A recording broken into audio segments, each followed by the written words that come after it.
What does that sound, you ask?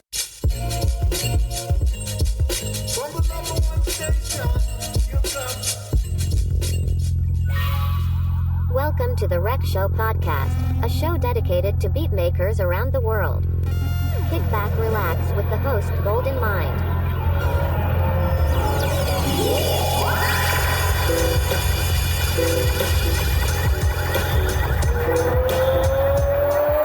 Ladies and gentlemen, this is the main event of the evening.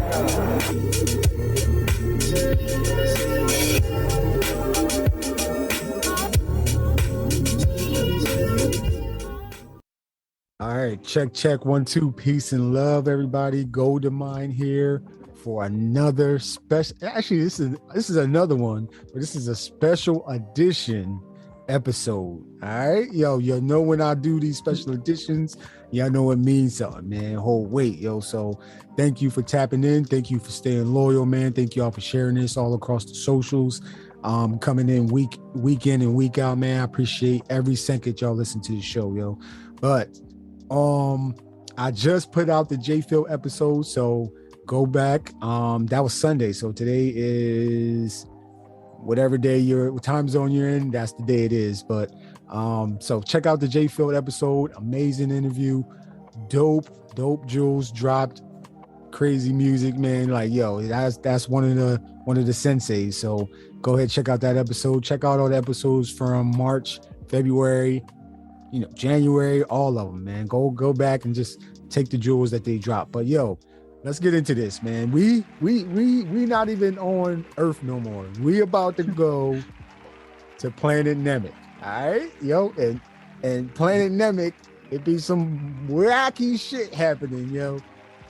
That's what we got going on right now, man. Yo, we got my guy, a producer. You know what I mean? He's yo, man, this guy's an alien. he's an alien by himself, man. He came out with the Koala EP. You know what I mean? He gave y'all the electronic dance joint. It's slipping my mind. Hold on, man. He gave y'all the Cosmo Funk. All right, Cosmo Funk album available on iTunes. Yo, we got another one that's coming out, yo, Friday, exclusively on Bandcamp, yo. So if you're not a Bandcamp member, go ahead, go into your little computer, on your phone, bandcamp.com, and then go ahead and follow my guest, the one and only beat maker from Planet Namek, Tatzumakiii. What's good, family? Hey, what's up, War? Yo. Yeah. A long time coming. Thank you for being on the show, my guy. Like, yo, man. They have no clue what they're about to get into on Friday, man. And I hope everybody's tapped in. I hope y'all saved y'all money. Let's go ahead and save that little bit, you know what I mean? Because, yo, it's officially Bandcamp Friday, whether they want to know it or not, yo. You know what I mean? It's Bandcamp Friday. We're going to show support Friday, blow this thing up, man. Yo, let them know. You know what I mean? We are here to talk about your new joint, man. That you've been working on for what, a couple years now, right? Yeah, well, it's been kind of in the, it's almost not like I've been working on this particular project for like 2 years since Walla, but I've just been working, I've been creative and I've continued to be creating. And within that time, a couple projects has come together.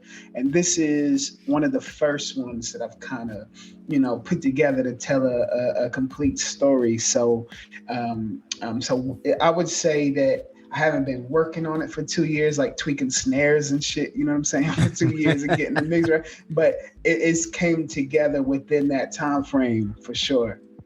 I got you. Yo, man. So, yeah. Yo, in that meantime, you've been like giving us some bangers, man. Like, yo, every time there's a challenge, you in it, you know what I mean? And you come back with some bangers, man. Like, yo, people need to tap into your SoundCloud, your audience.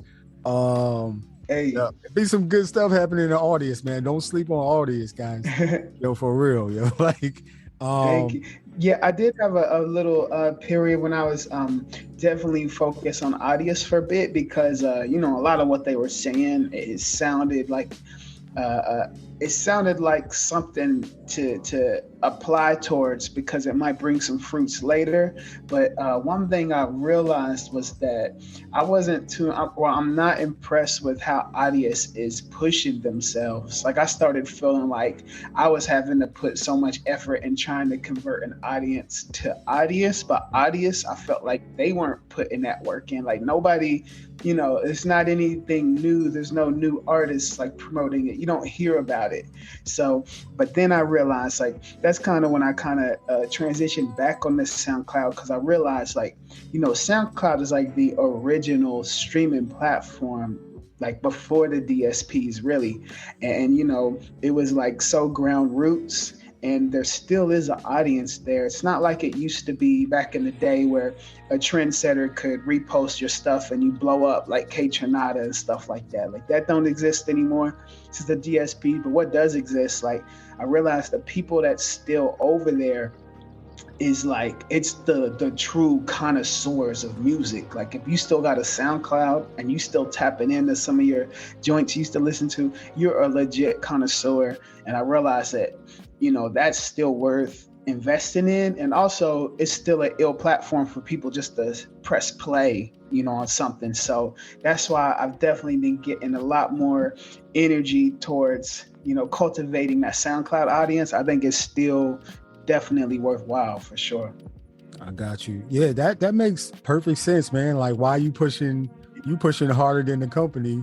You know what I mean? Exactly. You know, because they should be pushing harder to grab us. You know what I mean? The people that's going to feel the, you know, the data and all that type of stuff, man. So, yo, man, these are the conversations we like having on this podcast, man. Like, because some people just don't know, and if you don't know, you can't do nothing about it, and then you know, strategically move in a different direction. So, yo, man, amazing, man. So, yo. Besides like the challenges, I know you've been sharpening your sword, you know what I mean? Yeah. Every single challenge, sharpening your sword, man. Nothing but high praise for what you got going on and coming out with, especially for me. Then when other people hear your music, they blown away just like I am, you know? Like, so man, I'm honored. It's our pleasure, man, because yo, man, you doing some amazing stuff. So we gotta talk about this new joint, man. If y'all don't know, man, if y'all haven't been following Tatzumakiii, y'all need to follow him on Instagram. Are you on Twitter too, right? Yeah, man, we get busy on Twitter. Like, listen, if you a music producer and you ain't in the conversations on Twitter, even just to watch DiBiase go at these fools, like homie he's hilarious. Like, but now we having legit conversations on there, man. So if you ain't on Twitter, like you need to get on there. It took me a while, but like it took me a while to even understand like how to do it. But once you get it, it's like it's ill. It's like conversation based. It's not like post based like Instagram. So I fuck with Twitter heavy. Right.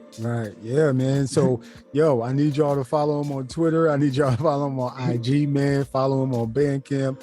Follow him on Spotify. Follow him on SoundCloud. Follow him everywhere, man. We're gonna talk about this new album called Guru. All right. Yes, that's the name of this new album, man. And yo, I had the honor of listening to this for like the last, I want to say 5 days. I've lived with this thing, man. I think I ran it up like probably 20 to 30 times already. Damn, thank you, dog. Yo, that's tight.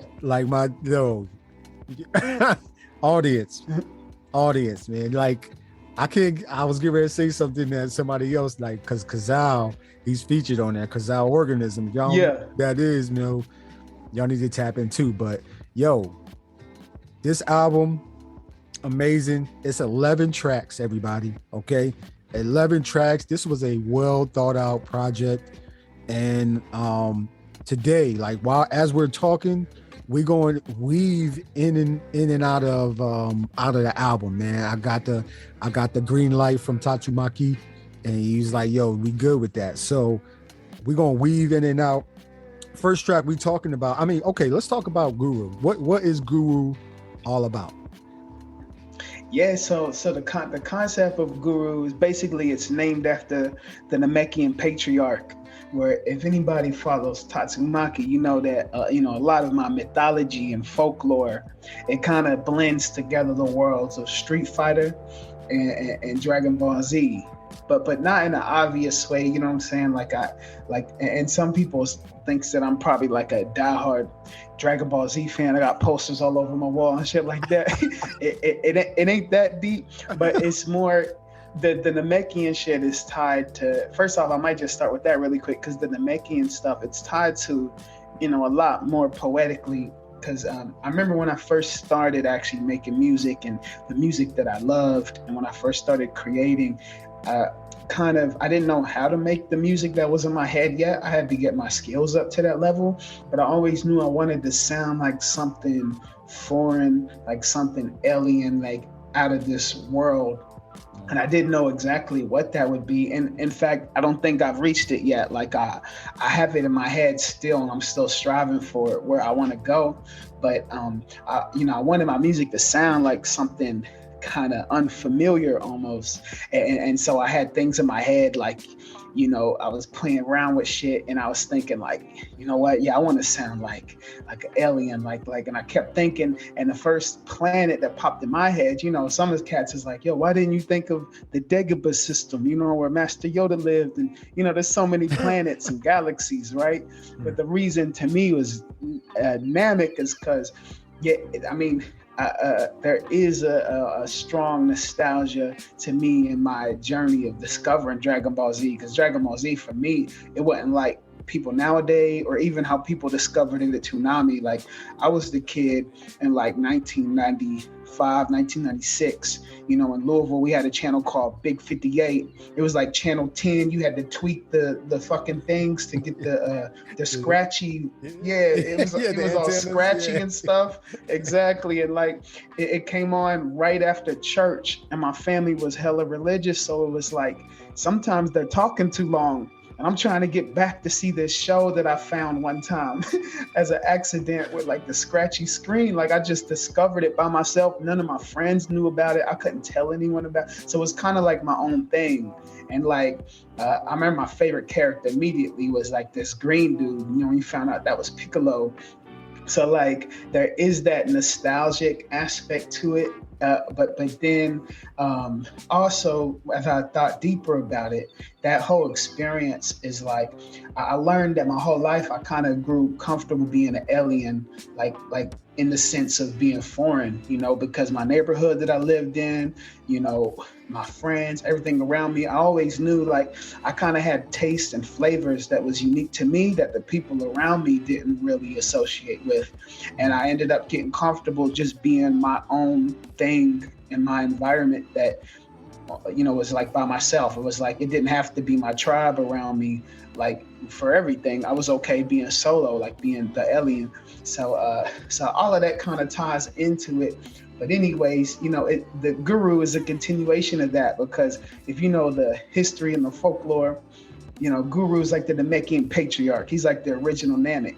And I always knew that I wanted that to be a title, but where it fell into the series, kind of like shuffled a lot. But it made sense now that was going to be this one. And basically what happens is people go to Namek, and Guru, he can unlock your potential. Like, you have like a potential within. But if you go to him, he's able to like actually unlock some deeper potentials that you didn't know actually existed. And when people get the album Guru, if you read the liner notes, I give a little bit more of an explanation on kind of the story in the Tatzumakiii saga and where Guru fits in. So like, Wallow is kind of like the Hobbit. It's like, wasn't even the first chapter. That's like the prologue. This is like, right now, this is the what was the first one, like the Fellowship of the Rings type shit or whatever. Yeah. Yo, okay, man. Like, right now you putting out comic books, man. Like, Oh my God! Like you said, that's the prelude. All right. Yeah. Oh man, like yo, I gotta geek out. I'm gonna geek out with you, man. I just hope you know. Hell yeah, let's go. Let's go. So, okay, so we got a lot of, like, in the beat community, we got a lot of people that are anime fans, yo, and a lot of people know about Dragon Ball Z, but I wasn't one of those kids that watched Dragon Ball. I was watching Thundercats and all this other stuff. But as I'm like in this community and I'm learning about all these animes and stuff like that, now I'm seeing like how y'all are like forming your own galaxies with y'all sound. Yeah, exactly. Is that a good assessment? Oh, totally. Yeah, that's definitely one of my prerogatives for sure. Like, I'm trying to create an entire universe that ties together for sure. Yo, man, you definitely doing it with this Guru album, man. Exclusively available on Friday, exclusively on Bandcamp, man. So, and actually, just to correct, it will be available on Friday, but at the time that we're doing this interview, it'll actually be available tomorrow, so April 5th. Hey. Yeah, so it's coming a little bit early, of the weekend for sure, but it'll be available Friday for sure. Okay, I got you. Got you. Okay, that makes let me fix that. Yeah, when I it's all good. Talk about the album. So okay, let's get into this album, man. We're gonna talk about the tracks as we play them, man. So y'all in for a treat, everybody. Y'all go ahead, share this right now, retweet this, share this on your IG stories, all that type of stuff. But okay, let's get to it, real quick. Last time on Dragon Ball Z. It's a bird. It's a plane. No, it's I can't say this name. This is Tatzumakiii, all the way from Planet Namek.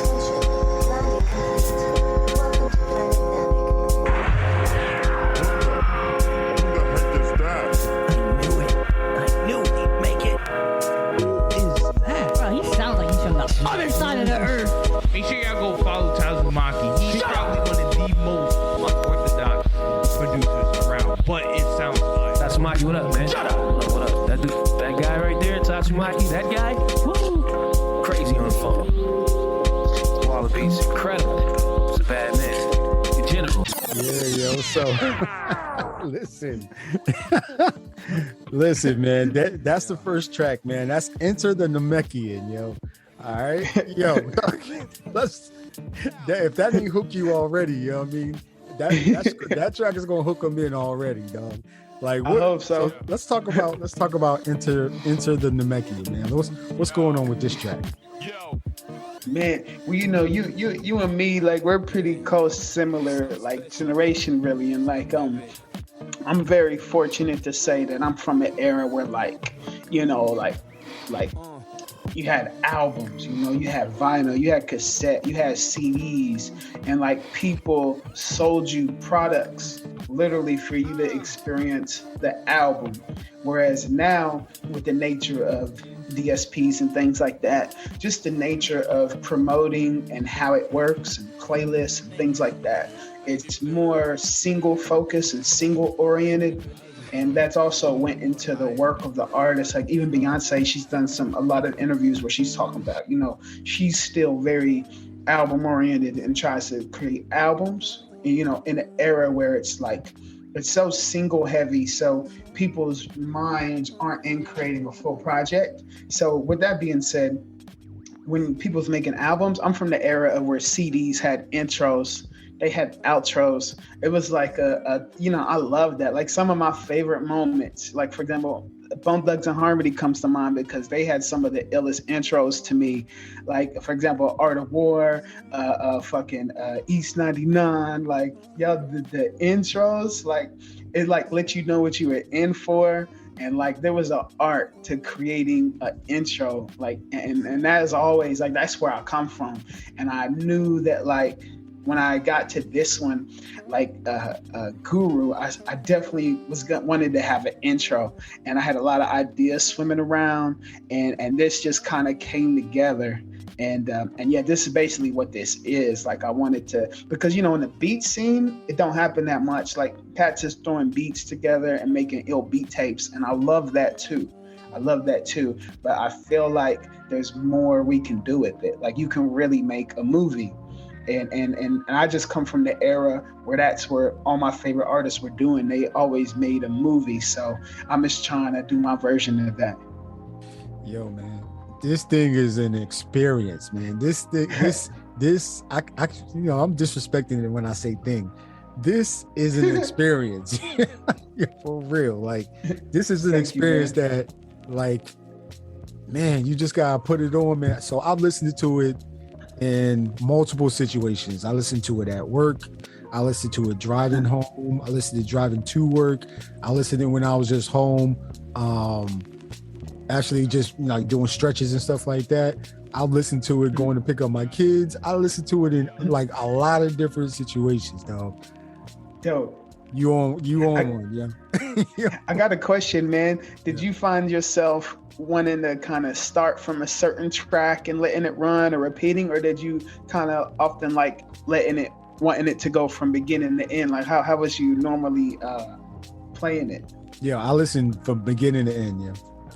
That's dope. From the very first track all the way to the bottom. Now, I even thought about listening to it backwards, and I was like, okay. I wonder what that story's gonna sound like.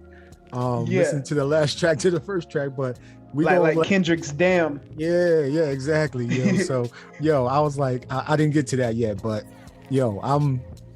I'm pretty much giving up them ideas. So y'all, when y'all buy this album and y'all support this album, listen to it from front to back. You know what I mean? Multiple times, and then you can do the whole playlist type thing, because Bandcamp got playlists now you can create. So that's what's up, That makes me happy, because even down to the track length, the amount, like how I sequenced them, I created it because I want it to be experienced as a whole. Right. So that's good to hear. Right, man. We got to give a lot of love to whoever mixed and mastered this album, man. Who was that? Okay, well, the mix, I did all the mixing, but the thing about mixing it's almost a little unfortunate for me, because literally after about a month after it, Koala came out with the EQ. So now I feel like I could have been even iller with the mixing, but there's always room for improvement, and I'm never fully satisfied with that.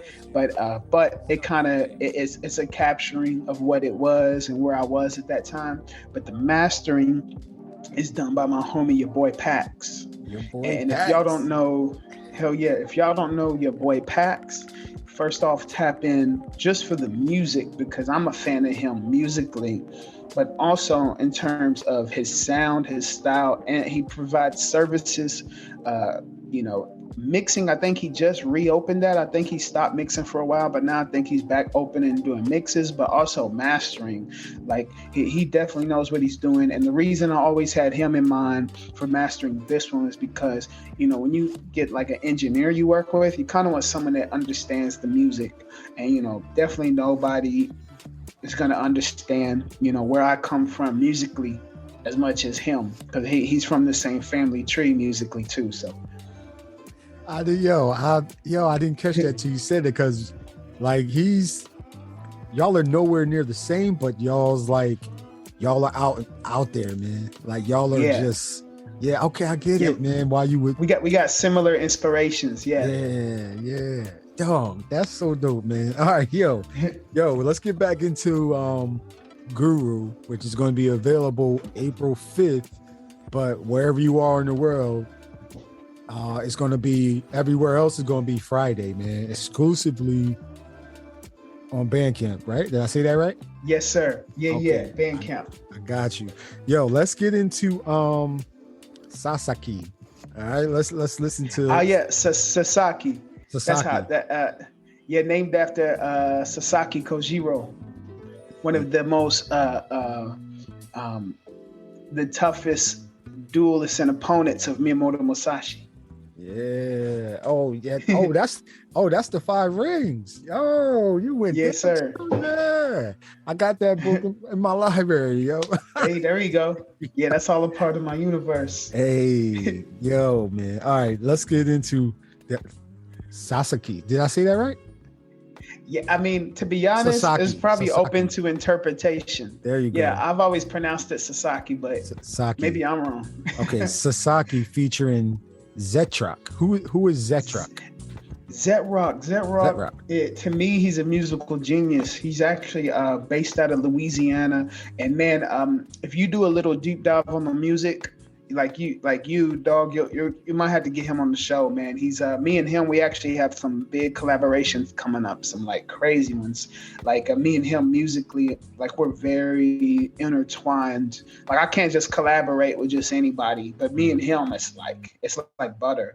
And him, he basically he performed the bass line on this track.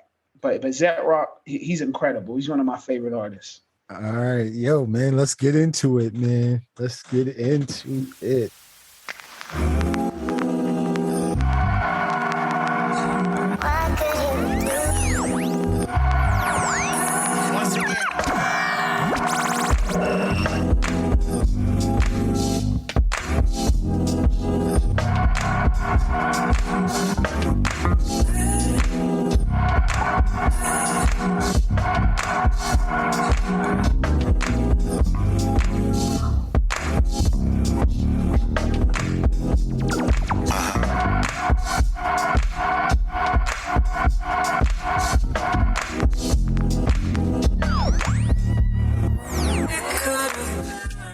Reel up.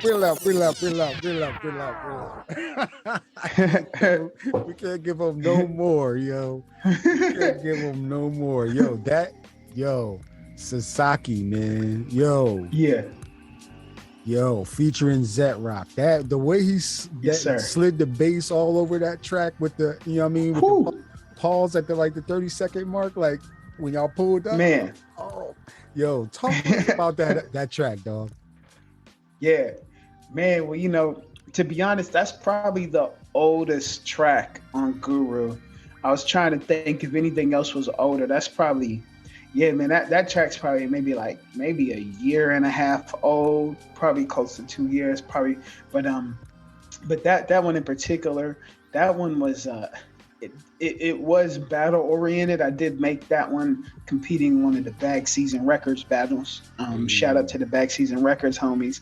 So that did come out of that energy, and I felt like that was good to be at the top because while my first album was all 100% that same energy. So it was a good transition, because I wanted to make it to where if someone wanted a marathon, they could listen to Walla straight into Guru. Like on some Star Wars marathon type shit, and it's gonna transition and flow perfectly. And in fact, the way that Guru ends, that's gonna transition into the next one too. Like this is all planned out. You would listen to it like a marathon, but anyways, Sasaki, one of my reason I always loved this track was the drum pattern. I remember writing it.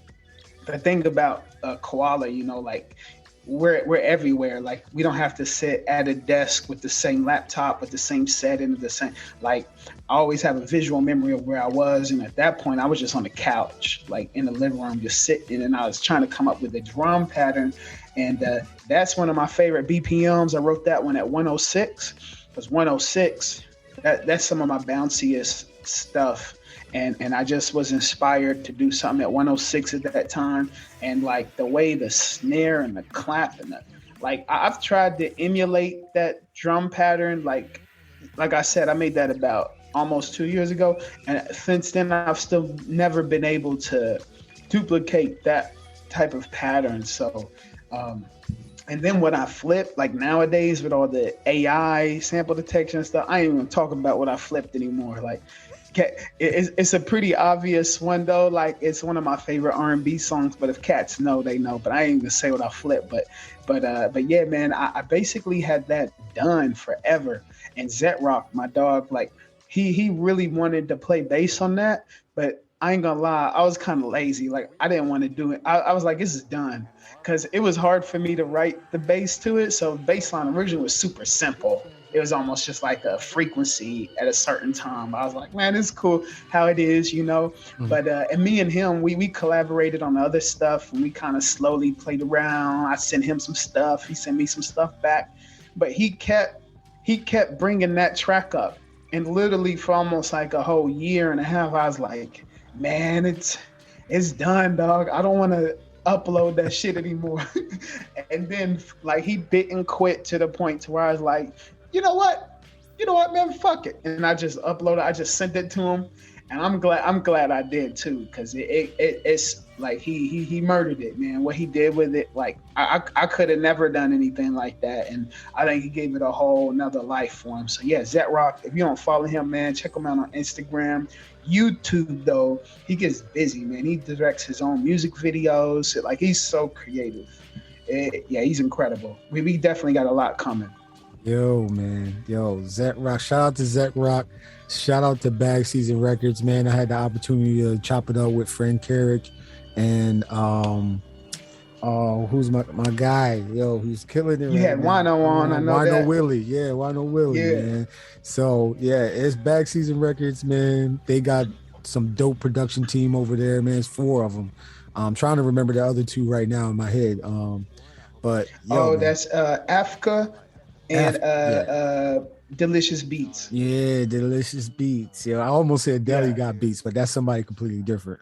Hell yeah. Yo, man. So, I gotta ask you, man, because I had I built my questions and everything. Yo, just listening to it, so many times.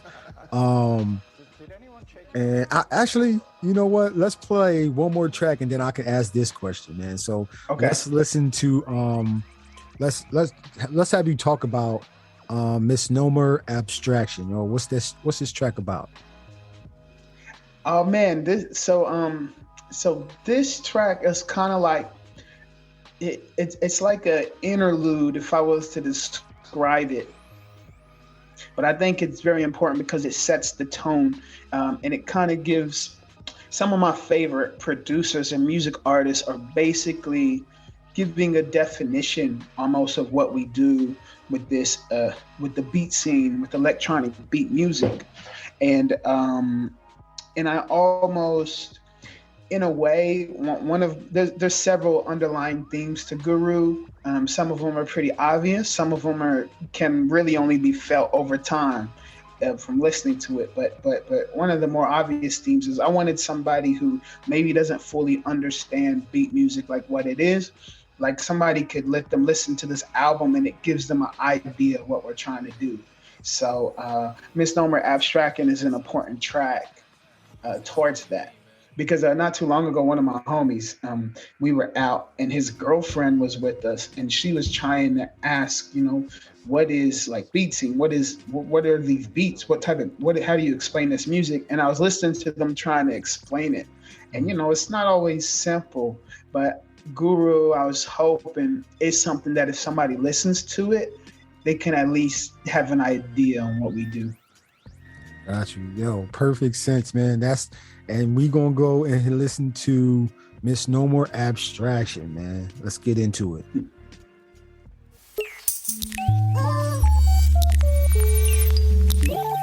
Beat scene is not a scene. It is not a beat. It is a misnomer. It is an abstraction that we use to refer to this group of disparate individuals who are so impacted by this amazing music, be it jazz, be it classical in some cases, ambience, electronics, that they decided to band together and make something that physicalized their affection. Some motherfuckers get up and play John Madden all day. I get up, I'm trying to beat the shit out that MPC. That's a beautiful motherfucking thing. You prefer the MPC? I like the MPC, I like the SP. I like samplers. I like shit that don't got nothing in it, then put life in it. I'm on some higher shit. Yeah, yo. Listen, man. Listen, that is Raj G talking, Rest in power, Raj G, man. 404 day is coming up soon. Y'all already Rest in power. Yeah, man. Like, yo.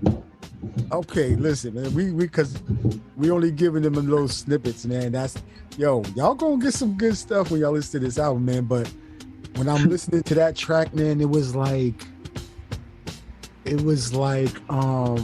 well, the first person, because that is I don't even want to say where you got it from. You know what? Because somebody might flag this. Nah. I know what you're talking about. Talking about beat culture. Yeah. It was talking about what's the one that was in LA? And the artist was Daedalus.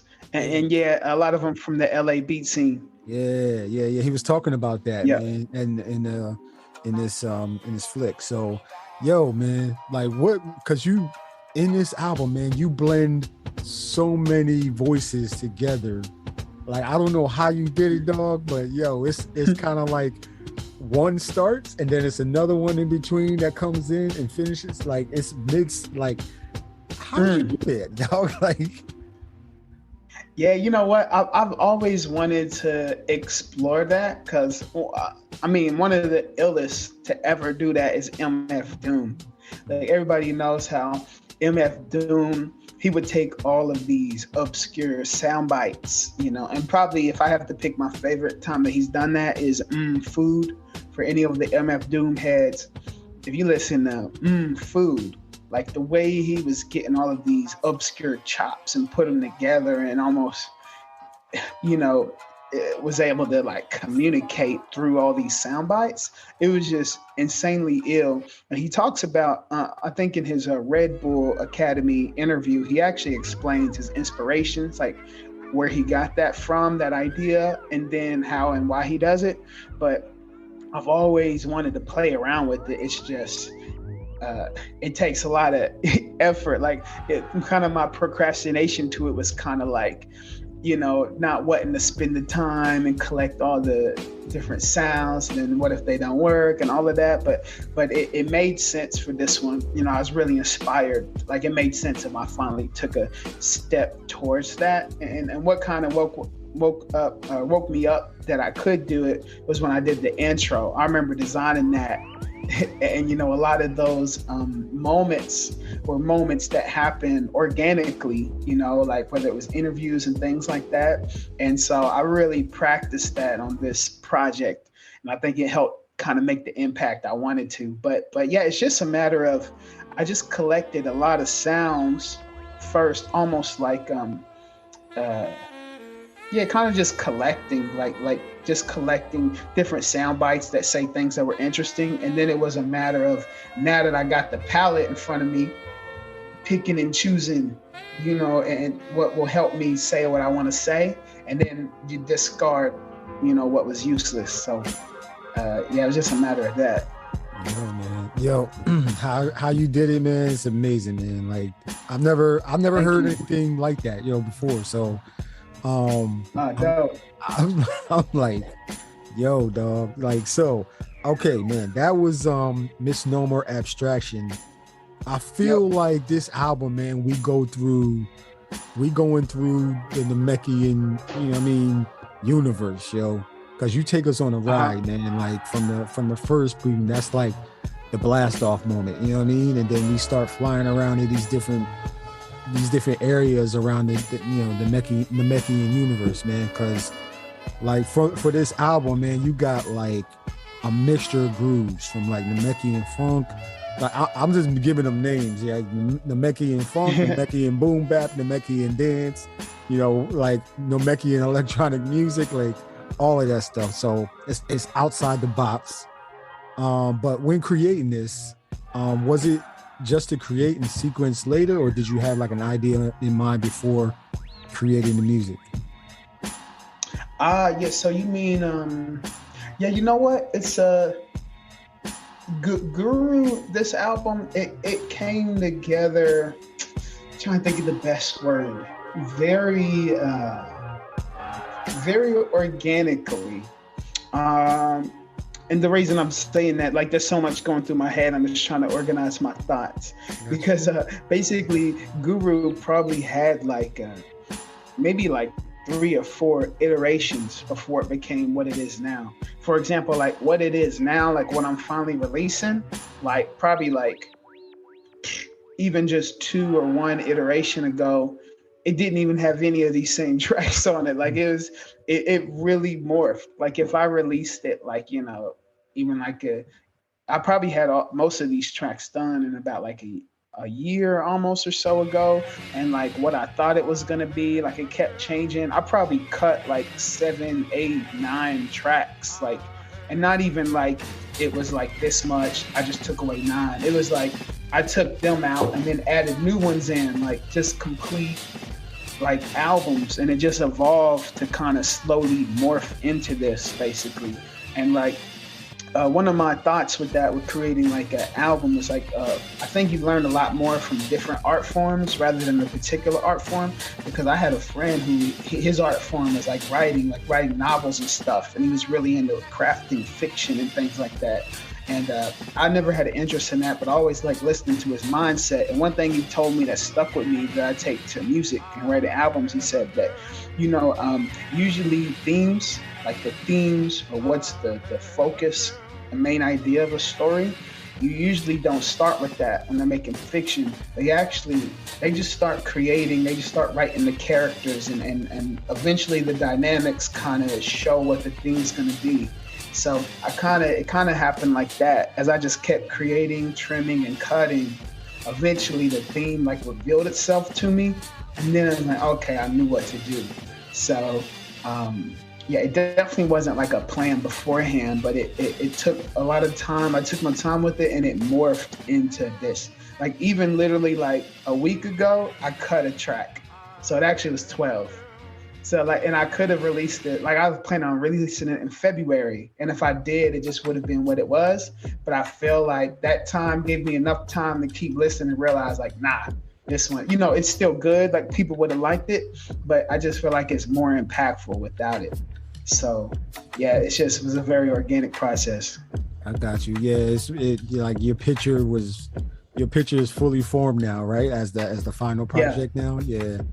Exactly. Yeah, that people be underestimating like when it don't go, like your plan don't go your way for releasing music, man. There's a reason, man. Just take that energy, put it back. You know what I'm saying? Like put it back into, you know what I mean, the music, because you can always make something a little bit better, man. Or like you did the process of subtraction, and yeah. You probably feel like it's a lot better cohesive now that you took that one track away, right?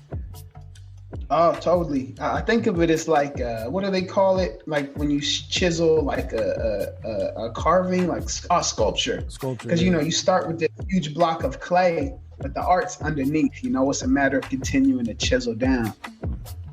Got you. I got you, man. Yo, so let's get into Hyperbolic Hot Tub. Yo, that's a crazy name.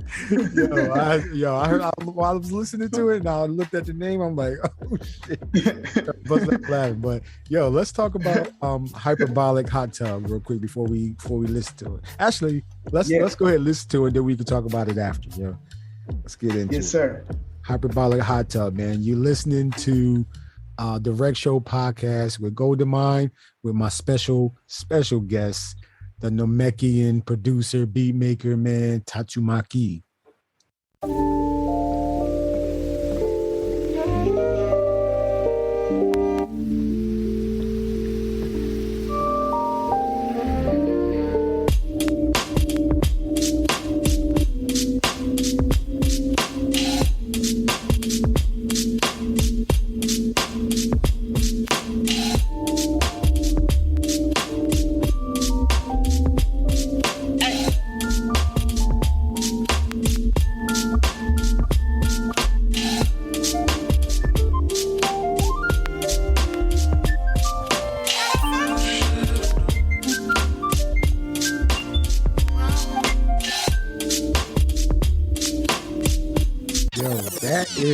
Hyperbolic Hot Tub, man. Let's talk about that track, man.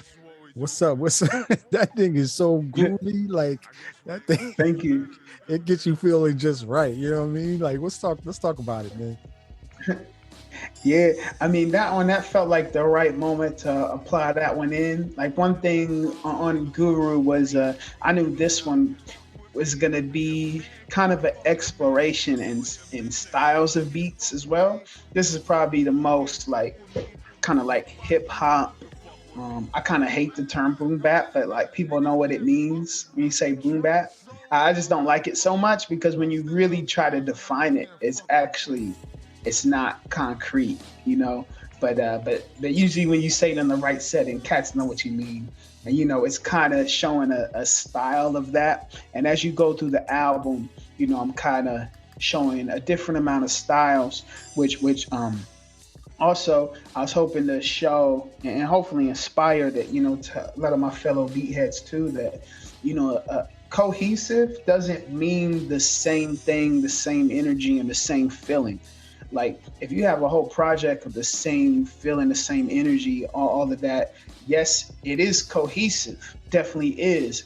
But cohesiveness isn't limited to that. Like if you think about some of your favorite movies, if it was the same feeling or the same steadiness through the whole thing, that's a boring ass movie. You walk out of the theater.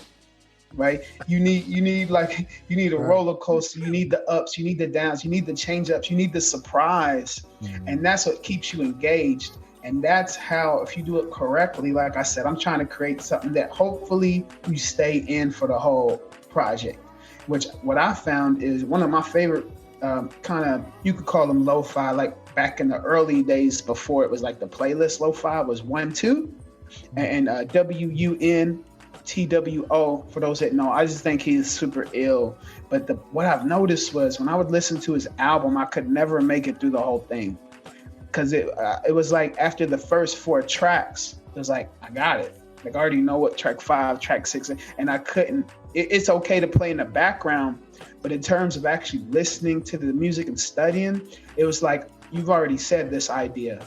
And I'm not even talking down on him. I'm just saying me personally, like I enjoyed you know, albums that actually really I have to pay attention, and that's kind of something else I tried to demonstrate with Guru.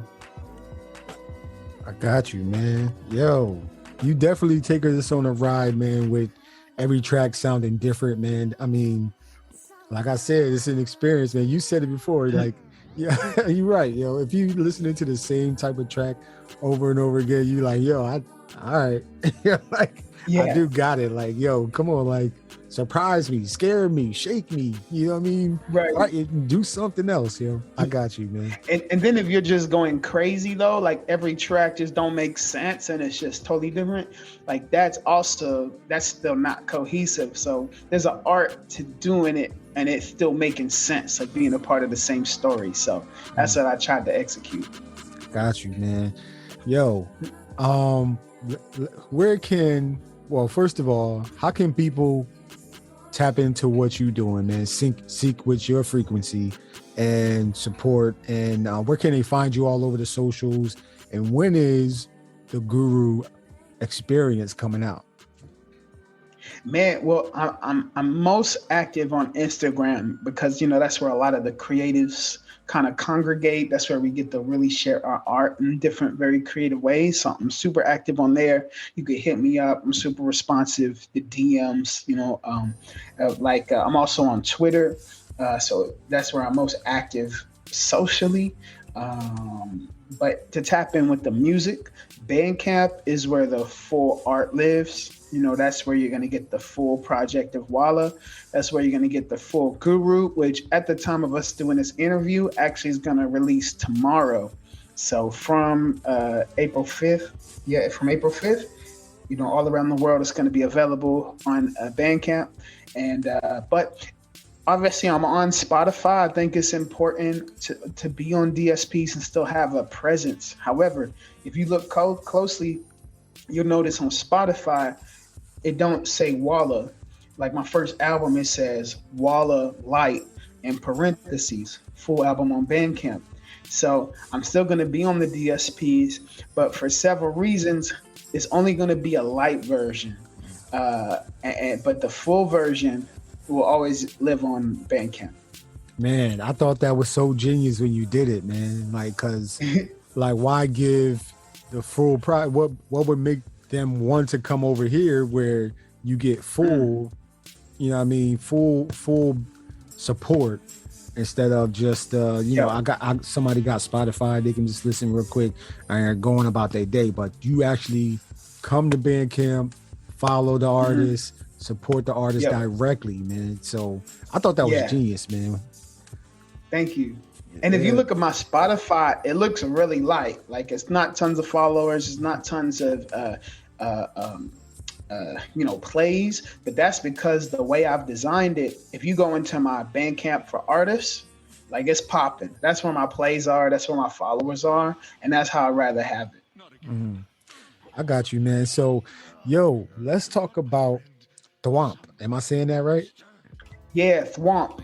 Yeah, let's talk about Thwomp, man. Like, well, what is this track about, though? Because this was a bananas one too, yeah. Yo, Thwomp's crazy. Yo, is it possible for this one we could play it first? Yeah. Let's do that, yo. All right, so we're gonna tap into Cats Thwomp. Don't know. I'm gonna let y'all hear it first. All right, I got you. Yo, let's get into Thwomp, yo.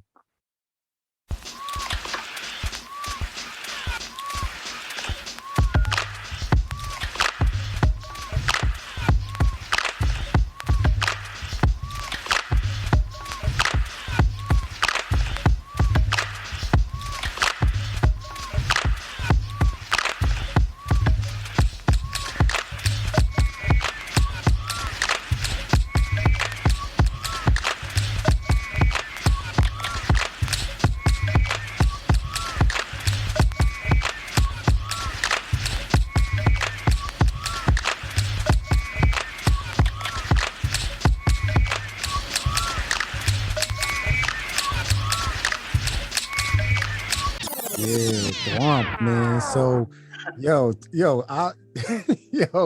I'm like listening to this track, dog, and I'm like in the safari or something, like just that's tight. Listening to like all of the birds chirping, you know what I mean, everything like that. Yeah. It's like it sounds like you just took nature and you just created something dope, man. Like, tell me about this track, man.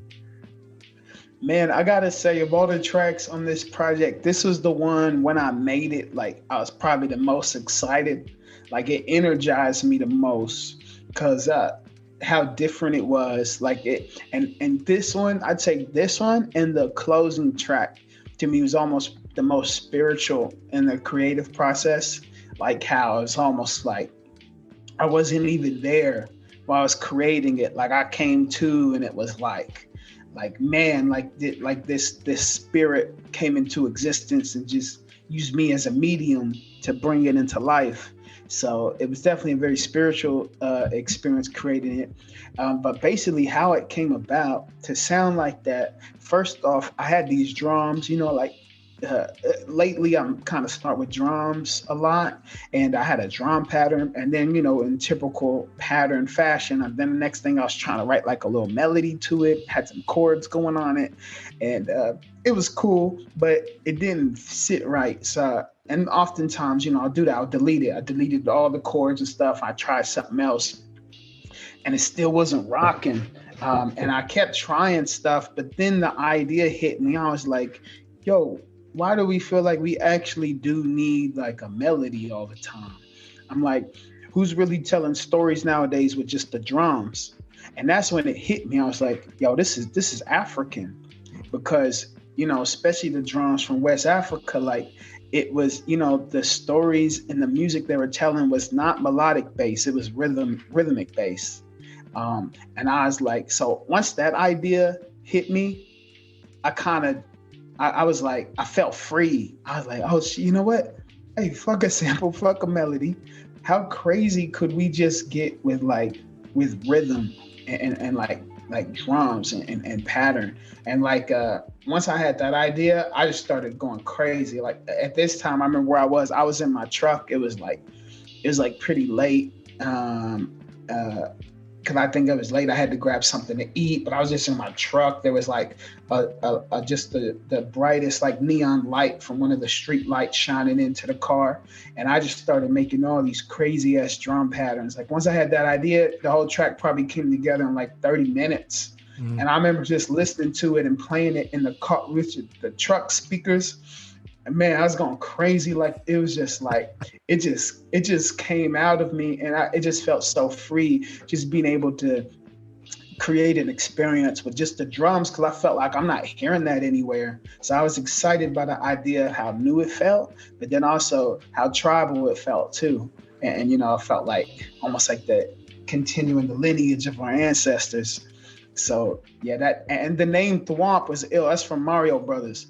I didn't know what to name it, but I was with my daughters playing Super Mario Kart, and like I had all these names in my head, but then, you know, I saw Thwomp, the little brick face that stomps in the castles. Exactly. And I didn't know that was called a Thwomp. I was just playing Mario Kart, and one of the levels was like Thwomp Island. I was like, what? That's a weird word. And then I saw the face, and the beat looks like the face of those things. So I was like, nah, that's it. This is Thwomp all day. Yo. Yeah. Crazy how everything be coming together, man. Like, oh my gosh, yo. Like, that's super dope, man. Like, what was that experience like, yo? Just feeling like you're not even trying. Like, everything is just coming together, man. It's like naturally, you know what I mean? Like, has that experience ever happened to you before, or was that happened again? Yeah, definitely. Like I always try to tap into that, to be honest, because originally I come from a martial art background, and you know, in martial arts, that's a part of our process, trying to achieve that state of no mind, which is Zen philosophy they call Mushin, and like you know, we strive to attain that, and there's ways to do that to where, you know, your conscious is at rest, but your unconsciousness is taking shape of your actions, and I try to apply that in all artistic endeavors. But for the most part, the best music that I make, it is often very spiritual. You know, like I kind of describe it. To me, it's always felt like it already exists as some type of entity. Just in my way of trying to explain it, I feel like a lot of the music already exists. But if you allow yourself to be open to the source, you know, the music, you know, the spirit uses you as a medium to create it. So I feel like I'm not even in charge a lot of times. I'm just like the medium that it's using to bring itself in existence. But to get there, you just got to build your skill, and you got to build your instincts. That's the key. You got to really tune your instincts so that then you can relax. There's no blockages in your system, and the source can flow through you. Amazing, man. Yo, that's kind of like when Bruce Lee, I can't remember which movie it was, when he told the little boy, like, yo, don't think, feel. Yeah. It's like a finger pointing away to the moon. Yeah. Concentrate on the finger, you will miss all that heavenly glory. I'm a Bruce Lee head. Let's go. You got it down, yo. Yo, man, that's amazing, man. That's incredible insight, man. Because I'm pretty sure all of my other mutants out there, man, creating their own worlds musically and stuff like that, are always, they're trying to like not be in their head so much, but just create from that just being like a conduit, being a conduit to expression from the universe, you know what I mean? So yeah, man, amazing, yo. Dog, Guru. All right, listen, I'm gonna say the Guru is coming out, man. Not Jay-Z's Guru. We talking about Tatzumakii's Guru, all right? Hey, shout out to Young Guru though, you know. Yeah, shout out to them, yo. But we ain't talking about we got you, yo. Let's talk about let's play the next joint, man. It's called Ultra Instinct, featuring The Thought. Now, this one, man, I'm listening to this. This one is incredible, and I'm like, oh man, I don't even want to give it away. Let's listen to it first, and then we'll chop it up. Let's get to it.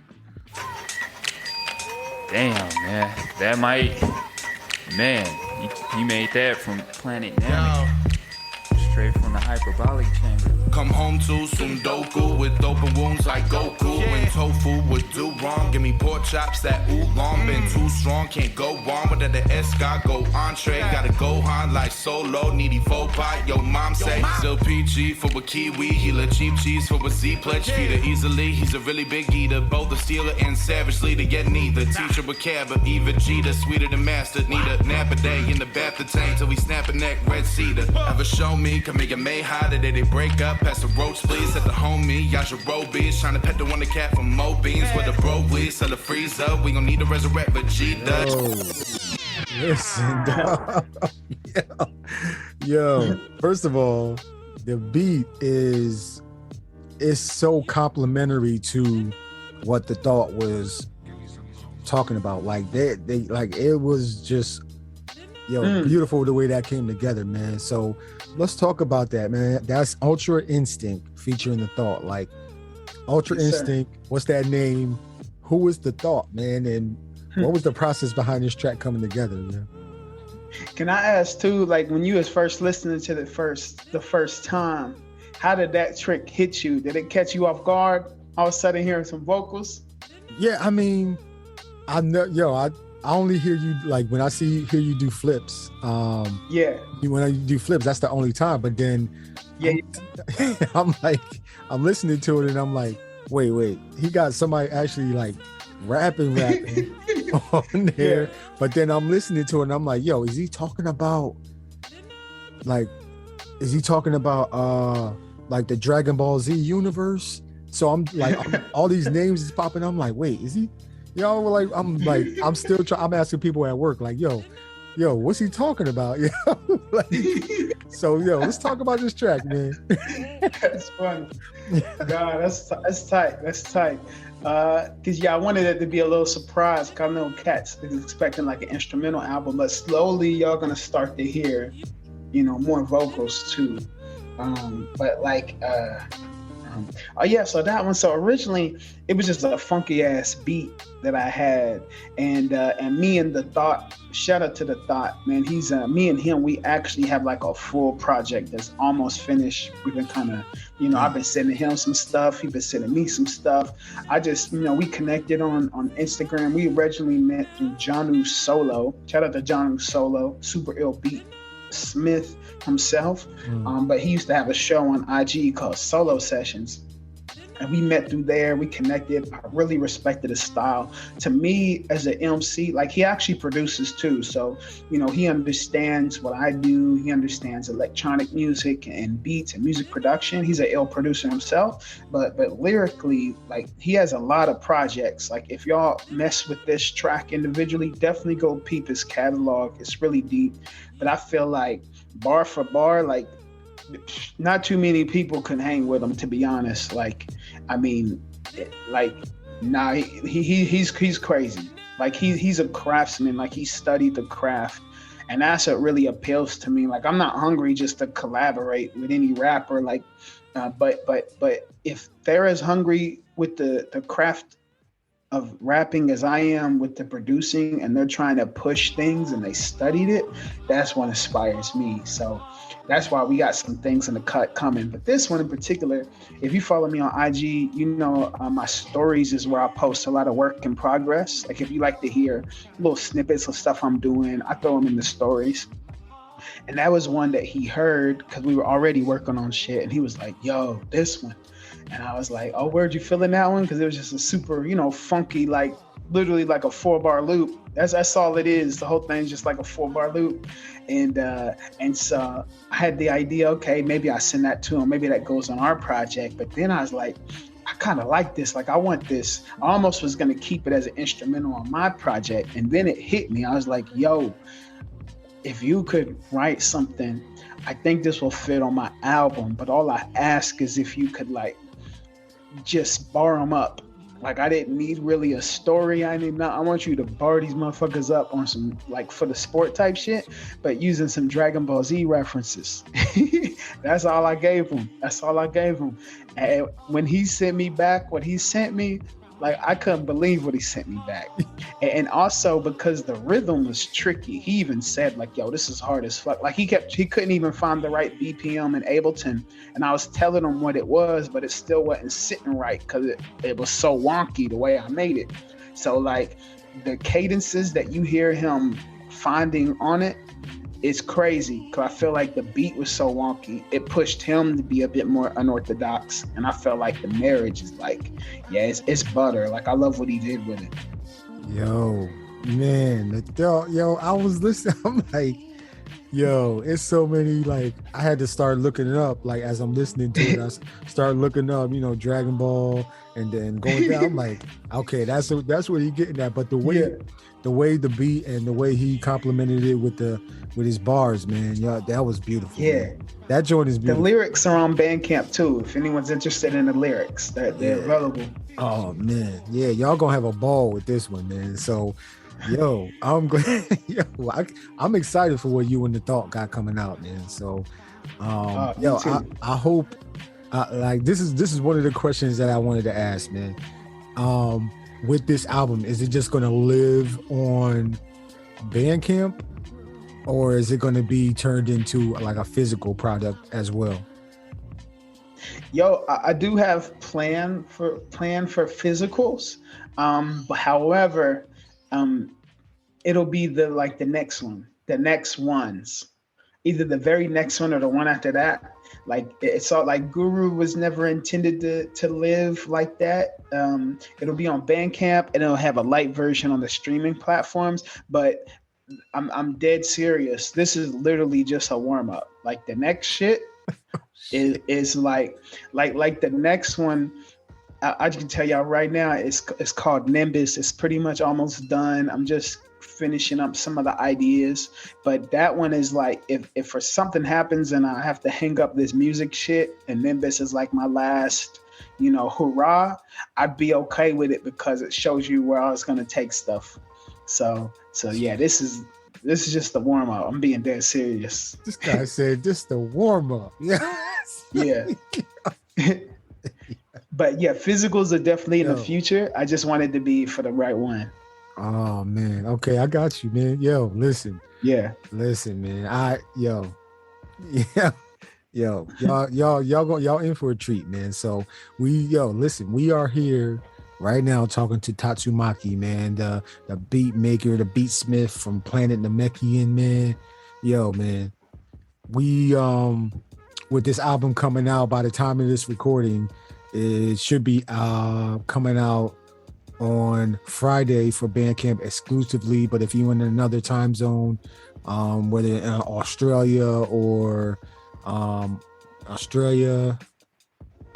Hawaii, ain't nowhere close to y'all, yo. Let me see, yo, what's close to the Japan is over close to y'all, so yeah, Japan. Yeah. Is China?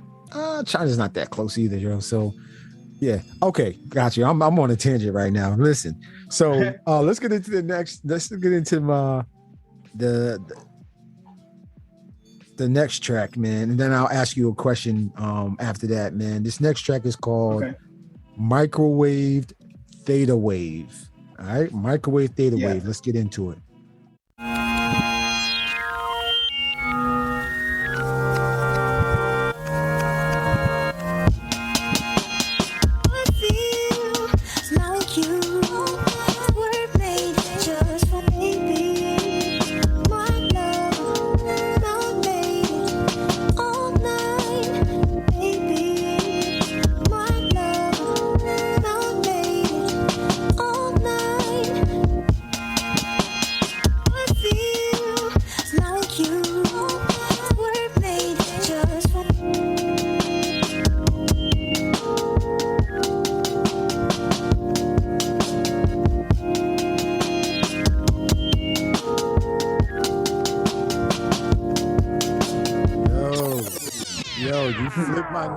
Yo, Music Soul Child, yo.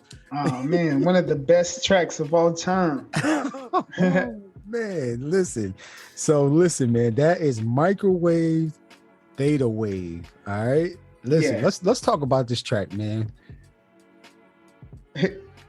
So okay. Oh yeah. So what is the first of all, the name is crazy. Microwave, theta wave. And I'm like, wait, they theta wave, microwaved, but the theta wave is a high. So I'm like, yo, man. So let's talk about the name and then like how you even came to like flip that beautiful song, man. Yeah, and then wave is spelt too, like wave, like a waveform. So it's all tied together. But the explanation of how I made it kind of ties into the title, because basically, kind of like we were talking about before, how the spiritual experience of creating art, like basically that one, I was like half asleep basically.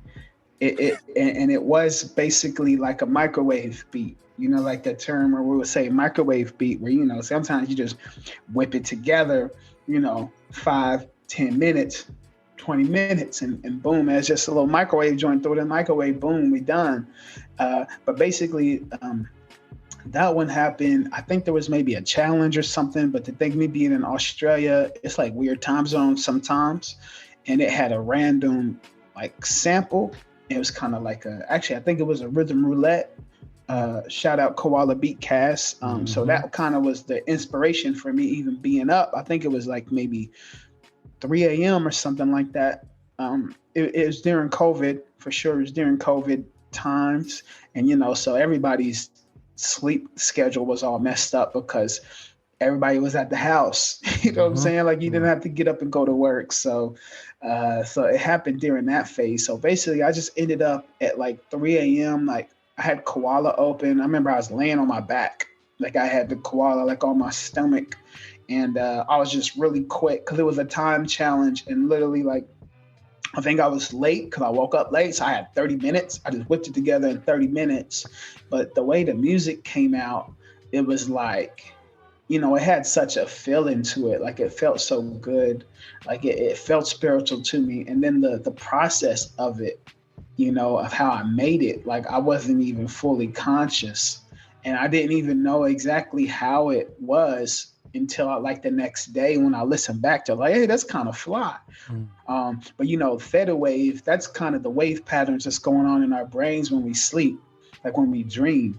So that's kind of what tied together, the concept of the microwave, theta wave, and to me it felt like a good transition, like an intermission in the album, because I see Guru as having like 2 acts, and it's kind of like, it's almost like an intermission that leads to act 2. Yo, man, dope, man. Listen, you talking about Guru, man, Tatzumakiii, man, Sydney, Australia, Koala Master, I gotta ask you, man, like, you created you're known as a Koala Sampler, like aficionado, a master, like if we talking kung fu, man, we talking martial arts, like you would be the teacher, man, you would be the sensei, you know what I mean? So like how did you start? Like I'm looking at one of your previous like podcasts or interviews that you did, and it was like, you started just you came from physicals, then boom, you went to the iPad. And then you went to get the $4 app, and then you had like another app or something like that, but you didn't know anything about it. And that's the way you started from. Like how long were you in that hyperbaric? You see what I did there? How long were you in that hyperbaric time chamber? Training just to get it where you are right now, Yeah. So if I understand your question correctly, are you saying how long did I spend with a Koala Sampler to get where it is, or how long have I used Koala? Right.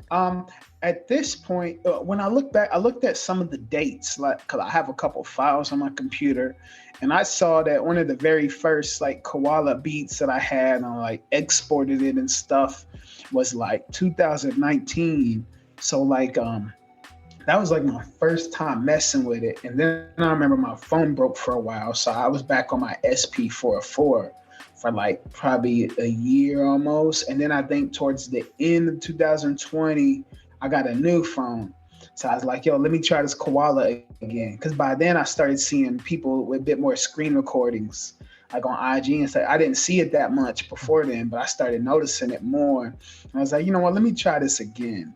And that's kind of when I've been stuck on it now. I've probably, like, it's 2023, I mean, almost a little over 2 years now. I've been exclusively Koala Sampler.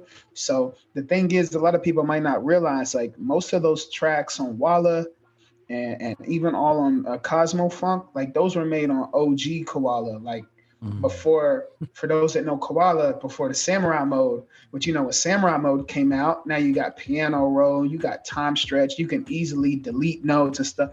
People don't realize, like, OG, you couldn't even delete stuff. Like, you had to do a hack. There was tricks to delete notes, like if you messed up. And sometimes it's just what it is. Like, I mean, it was really limited then, but I kind of still like that. Like, I mean, I was just making stuff exclusively on the 404 before that. So even with the limitations Koala had then, it still could do more than what I could do on my 404. So, you know, most of Walla, except a few tracks, that was all OG Koala. But you know, the thing is, since then, since I've stuck with it, I've got to grow with it. It's continued to get updates. And as it's evolved, I've kind of just grew with it till now. And back then in the OG Koala days, I always had it in my head that I would end up on Ableton at some point. Because I felt like to be legit, make the shit I wanted to make, I'd have to start on, you know, get to Ableton at some point. But Koala kept updating so crazy, I never felt a void. And I just ended up like not transitioning off of it because it keeps getting, you know, more infinity stones on the gauntlet. Like, we almost got a full gauntlet. Right. Yeah. They, you know what I mean? They came out just recently with the EQ joint. And before that, it was was it the AUM joint? Well, AUM is another app, but what it did was it had better access to AUM, like for people that wanted to branch out and stem out sounds, actually, and things like that. It got more AUM capability. Yeah. Yo, man, and then, you know, of course, Samurai mode, where you can chop, you can lazy chop, you can manually chop, like, they got the time stretch joint on it too, like, and then the most recent update for Koala Sampler, everybody, for the mutants that's listening, man, was when they allow you to split stems. They allow you to split stems. That's right. You can extract now. Yep. You can't even do that in an MPC right now. Nope. You know, you can't do that in a 4/4. Like, you know, I mean, Serato has an ill stem extraction, but for what it is, man, in Koala, I think it's pretty good too. It's a pretty good extraction. Yo, man. Shout out to Elf Audio, man. And I hope y'all signing my guy Tatzumakiii to like you know what I mean, royalty. Like, you know what I mean? Like, yo, hook my man. Yo, show some respect to my man. Like, hey, you're not the first one to say that, but me and Elf Audio, though, we got a really good relationship. Actually, the creator, Merritt, you know, I've actually got to meet him. He came out in Sydney. That's when we did that Elf Audio interview. Oh, that was him. Okay. And yeah, exactly. And also they have helped me. Like, some people are like, yo, do they sponsor you? Not officially a sponsor, but they definitely helped me in some very special ways. So we got a really good relationship for sure. Yeah. Shout out to Elf Audio, man. Shout out to Merritt. Yo, man, you creating, like, I seen it when it first came out, to where it is now, and then what y'all are doing with it, man. Like, I even use it sometimes in my productions and stuff like that. Like it's a good tool to have, man. If it's your primary, like it is for you, Tatzumakiii, like, it's worth it. Like, it's worth it, and it can interconnect with other apps as well. That's on iOS and what's the one with the green monster? Not iOS, but Android. Yeah. So, yeah, man, it's amazing. Yo, so all right, let's get back into Guru real quick, man. We talking about this next track. It's called Senzu Sorbet. Did I say that right? Yeah. Senzu Sorbet. Yep. So let's get into this track, and then we can talk about Senzu Sorbet with Tatzumakiii.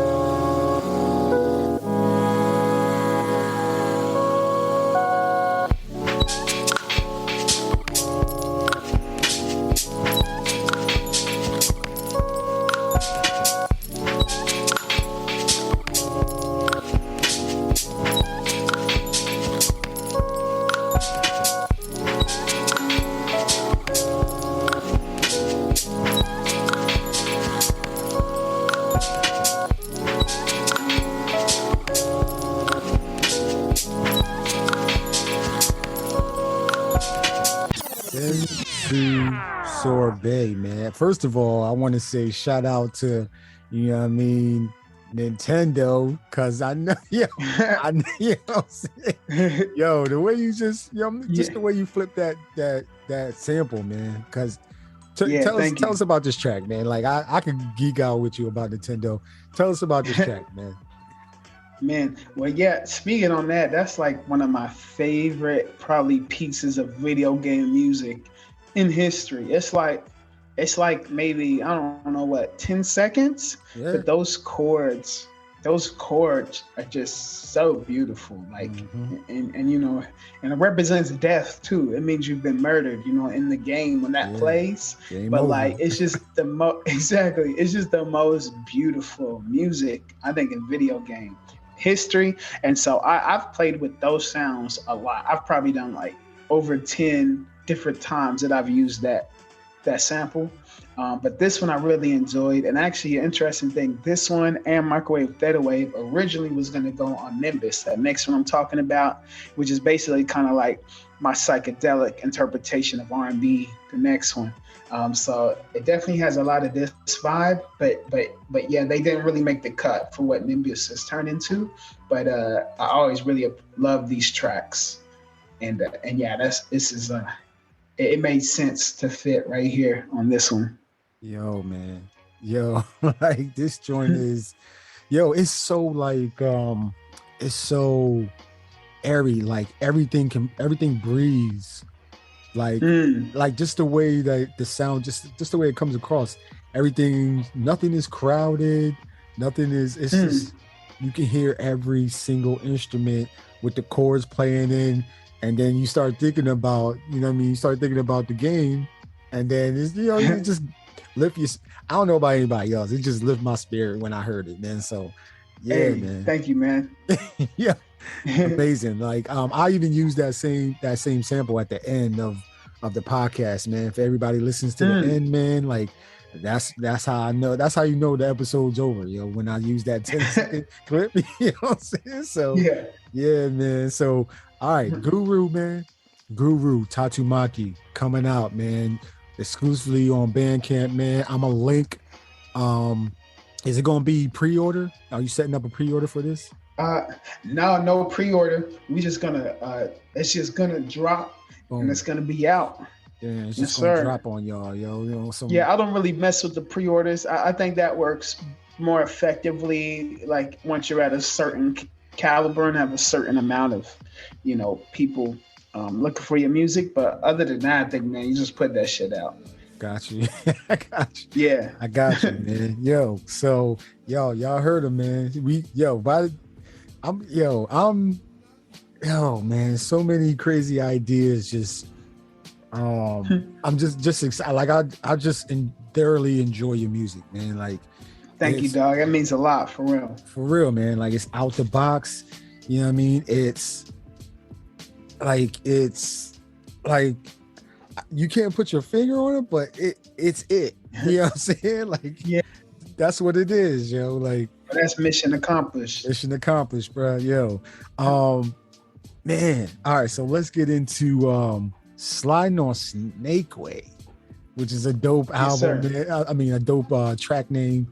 Sliding on Snake Way, man. Let's get into it real quick, and then we can talk about that track.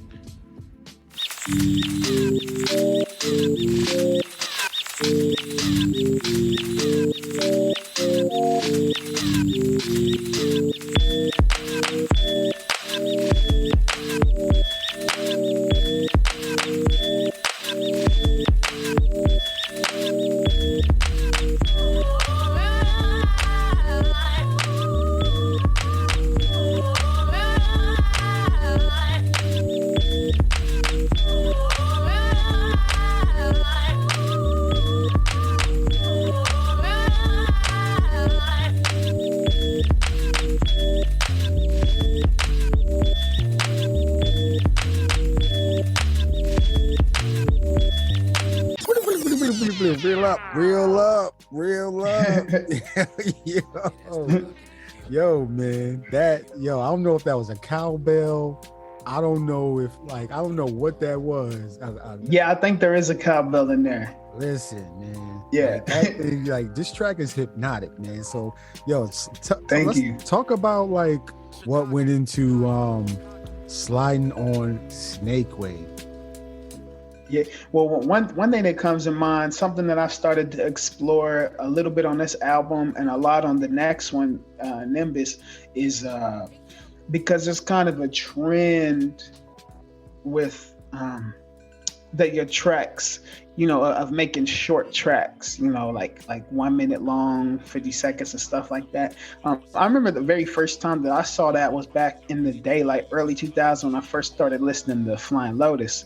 And that was my first time, because if you transition from albums with full artists where they're doing songs, hook, verse, you're used to 3 minute long songs. Especially back in them days, cats was doing 3 verses. You know what I'm saying? Right. Some tracks was 4 minutes. Yep. So I remember transitioning to Flying Lotus, and he has some tracks that were a minute 30 seconds, then a 50-second one, then it was a minute and 10 seconds. I'm like, man, why are these so short?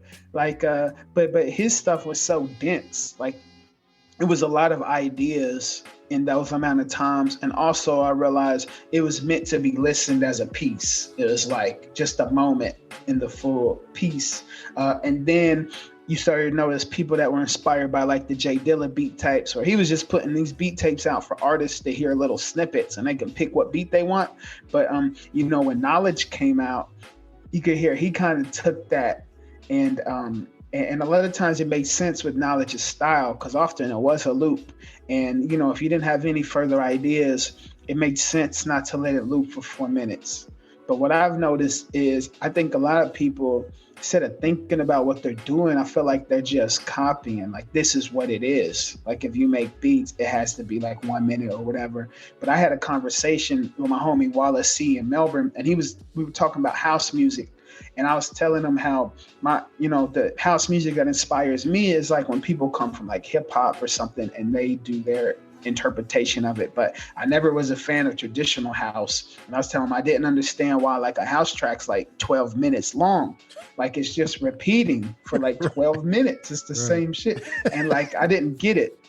But he broke down the science to me. I didn't understand it. And he was like, well, listen, the reason that first off is such a slow build, you might just get the snare for the first minute, and then here comes the kick in the second minute, and it's the slow build up. And then finally, when you get the bass, you got the pattern of the drums, but now the bass is going. If a track stopped at 3 minutes, you didn't really get it in your body. So when you're looking at this dance floor, by the time that bass is played for 8 minutes, the groove is so inside of the dance floor's body, they got it down now. That repetition, so by the time it's at minute 10 and minute 12, this beat is literally in them because they had enough time to live with it, rather than it just cutting at 1 minute.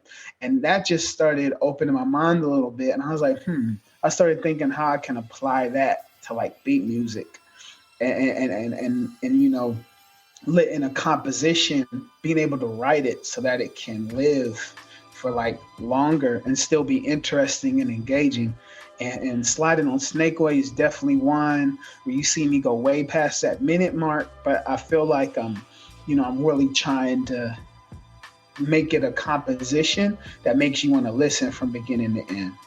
So I've been exploring that a lot more. Yeah, you did your thing, man. You definitely did your thing, yo. The build up, because I wanted more. It's funny you say that about house.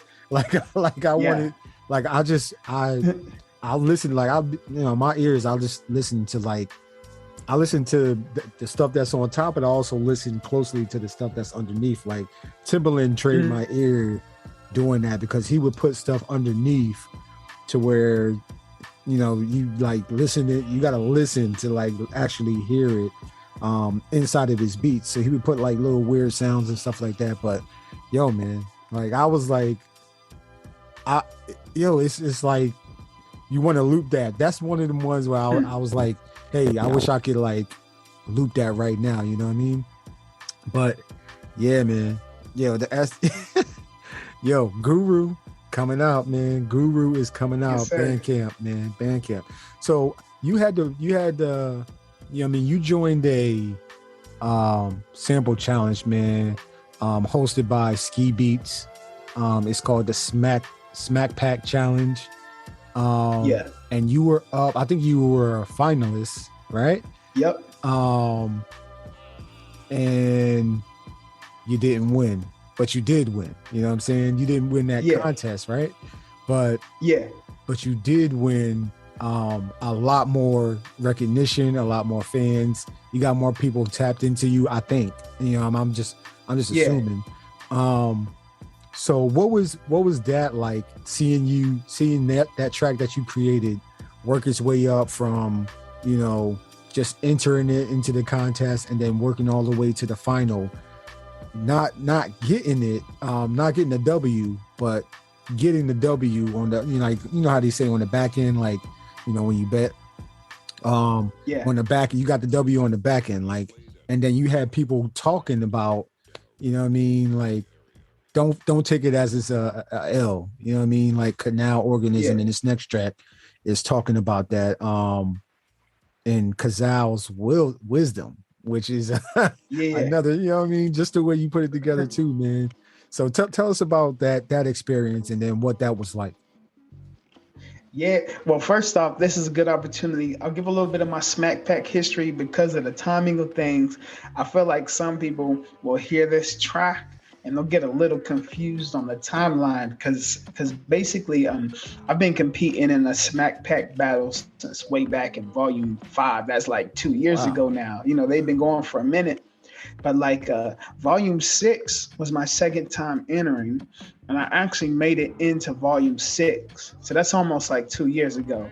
And Volume 6, when I got in, I didn't feel like I was personally ready. In fact, when I did my submission, I was kind of like just putting it out there just for people to hear. I didn't think I was going to win. And then Ski hit me in the DMs. And it was like, I made it through. And I was like, wow, which surprised me because it was like a house track. In fact, it was a track it ended up on Cosmo Funk. I think it's called Lolo Plum. That was it. That was that Smack Pack submission. But I think that Ski was just really impressed with how I was freaking Koala at that time because it was just a screen record. But so I got in on that one, and in my first round, you know, like the beats that was playing, you know, and then I was still so green. I didn't have a workflow. I wasn't able to make enough beats that I felt was good enough to compete in the battle, and I lost in the first round. But the beats that was playing, there was a few heads in there, like DiBiase. Me and him were just now kind of still coming across each other. Well, not me. I mean, I followed that motherfucker for years, right? But Right. he was just coming across me around that time. And, you know, Duke Westlake, who I really, you know, respect, he was, you know, he understood the LABC. He understood the electronic beat stuff that I was doing. But a lot of the other cats in there, it was a bit of abstract to them. You know, even some of the comments was funny. Like, I remember one of the comments said, they said, yo, Tatzumakiii gets his plugins from GameStop. Because one of my beats, you know, had a lot of 8-bit sounds in it and stuff, you know. It was funny, but like they didn't get it. Like you could see the comments, my stuff was playing, and it was like, and by the last few tracks, I started to turn a couple heads. And after that, you know, yeah, a lot of people that did rock with it, like Wino Willie, me and him connected after that. Like it was some definitely, I got a lot of good attention from it, but that typical Smack Pack audience didn't fully get it. So that was Volume 6 back like 2 years ago. And then Kazal Organism, he was on one of Janu Solo's episodes of Solo Sessions. And that's when I was in the comments because, you know, Kazal, he's from the LAB scene, like he gets it. And he was reacting so positively to my music. And I just made that comment. I was like, you know what? Smack Pack audience, they actually didn't understand it yet. And that's what he's responding to. So when you all hear Kazal Organism, he's not talking about recently. Because in fact, when I made Guru, this was already finished. And I didn't know I was going to get into Smack Pack again. So by the time y'all hearing this interview, like just the most recent Smack Pack Challenge, Volume 15, I made it to the finals again. But this time, like I said, that was 2 years ago. I've advanced so much now that like I was just ready to go. I was ready to go this time, and I actually got all the way to the finals. I lost in the finals to Landscape. Shout out to Landscape. He's definitely a legend in the smack pack scene. But this track, "Cause All Wisdom," is in response to like 2 years ago when I first made it in Volume 6. That's what he's talking about. Got you. Yo, and I've evolved a lot since then. So got you, man. Yo, let's listen to Kazal's Wisdom.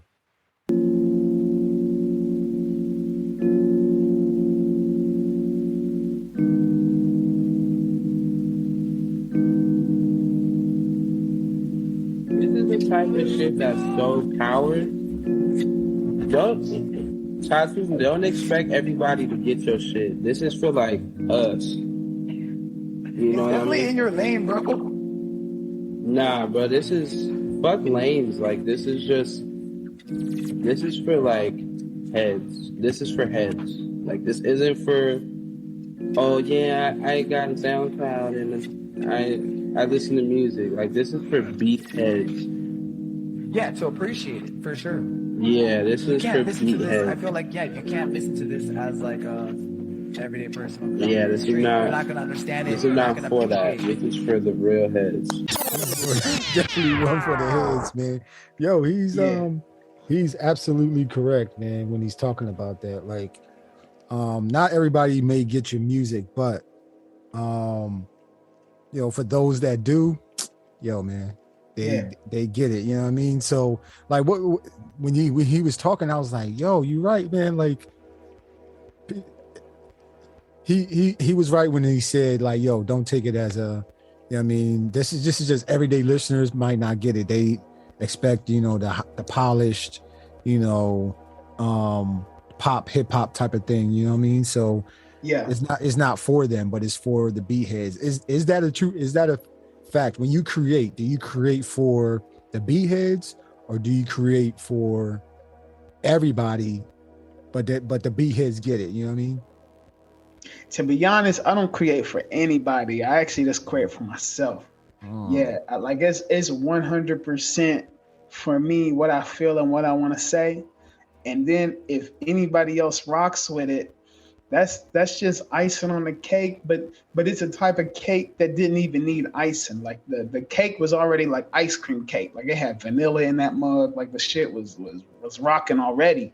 So like the icing is super extra.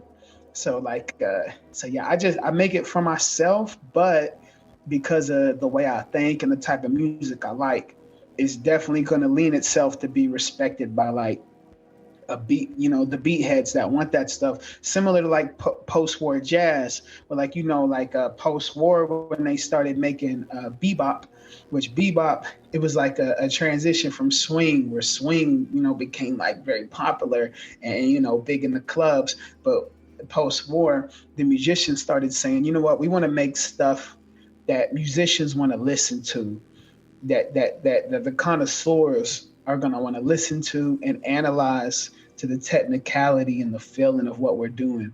And that's how I see, the electronic beat scene. Like it's for people that really are listening to the textures and the way the drums are processed and the drum patterns. Like, ooh, he did that. Like, ooh, how do you that kick, the snare is crazy. Like that's the type of stuff that I'm making stuff for. That's why I don't like when people refer to my stuff as lo-fi, because today lo-fi, it literally means background music. And I don't make shit to be played in the background. Like if you're trying to listen to my shit while you studying, you're gonna be distracted as hell. Like that's the type of stuff I'm trying to make. Right. Yeah. Yo, absolutely, man. Yo, I appreciate that, man. Not going lo-fi or background music. You're gonna be distracted as hell, yo. Yeah. So facts, man. Yo, so okay, as we round this out real quick, man. So I just want to give people a little bit of background, like as far as albums go. Like, okay, you created albums, Koala, right? On Bandcamp, fully on Bandcamp, but not only does it come with the music, it comes with the videos, all right, as well. Yeah. Man. And then you got Cosmo Funk that's available on iTunes. Yeah, that one's just streaming platforms. Right? And then this is like your third prelude before before you really get in Super Saiyan, you know what I'm saying? Like, yeah. So, and I wouldn't say this one's a prelude. This one's I mentioned is like a warm up, but it's definitely like chapter 1. Right. So the warm up, right? So, is that always the goal, is to just push the boundaries, because I remember hearing something in the album too where it was talking about pushing the boundaries, man, just pushing it out of the box, man, and not giving up. Actually, it might have been Kazal Organisms when he was talking about that. Pushing the boundaries, man, thinking outside of the box, and not letting nobody deter you from just creating what you feel, you know what I mean? Yeah, exactly. So yeah, man, is this like, well, let's go to Kami real quick, and then we'll tell the people where they can find this album, how they can get in contact with you, man. And yeah, let's get to it. Kami.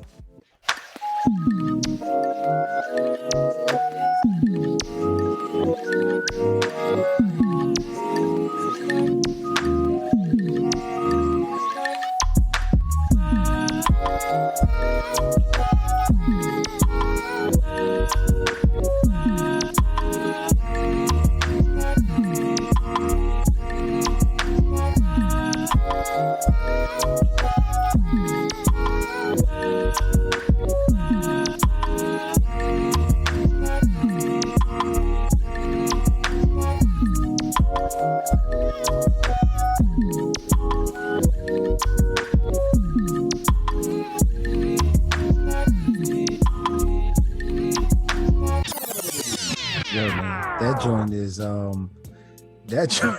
I feel like you got birds like all through your beats, man, all different types of birds.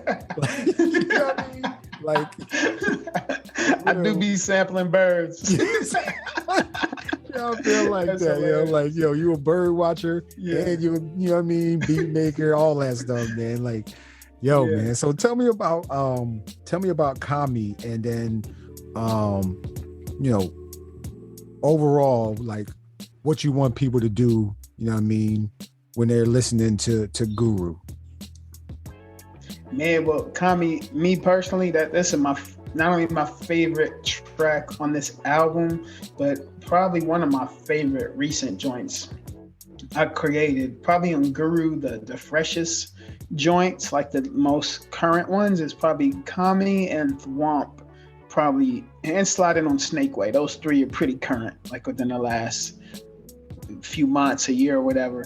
But like but Kami, like, that's the one I was saying where almost like Thwomp is like super spiritual. For example, the way that came out, like the way those melodies and the chords and the sample chops and the way the drums, like, I couldn't even make that beat again. Like, I can't even explain what I was doing. Like, it's like it's just, that one just feels so good. And even when I listen to it myself, I'm kind of like, damn, what was I on?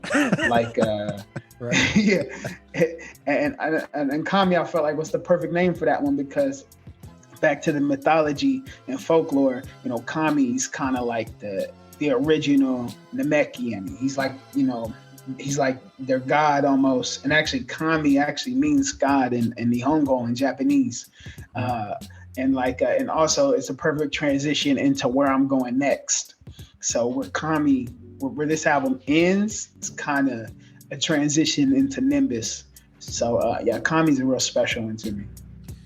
Yo, man. So Guru is coming out, man. Like, what do you want to tell the people about Guru and what they're in for when they support this project and then press play on this project? Man, to be honest, if anybody takes time out of our busy ass day, especially how distracted we are with technology, with things constantly trying to fight for your attention, watch this, download this. Like, if anybody in all that noise even takes a second to listen to my stuff, I'm just deeply honored. After that, it's all up to them, you know, wherever it takes them. But if they even just take the moment just to press play, like that right there, I'm deeply honored and humbled, because there's no shortage of music. There's no shortage of people making projects and putting it out. Like, there's no shortage of people in your DMs like, hey, check this out. So, in all that noise, if anybody takes a moment and even just listens to my shit, you know, that I'm just deeply honored and humbled, like in the most sincere way. So that's all it is to me. Got you, man. Yo, where can people find you on social media and on Bandcamp? What's your Bandcamp address as well? Yeah, on Bandcamp, it's tatsumakiii.bandcamp.com. But obviously, if you go to Bandcamp and you type in Tatzumakiii, that's TATZU, Tatsumakiii, MAK, 3 I's. I'm gonna pop up. You can find me on Twitter and IG, but IG is where I'm most active. You can see my works in progress. You know, you can see what's going on. I'm gonna keep you updated and all of that.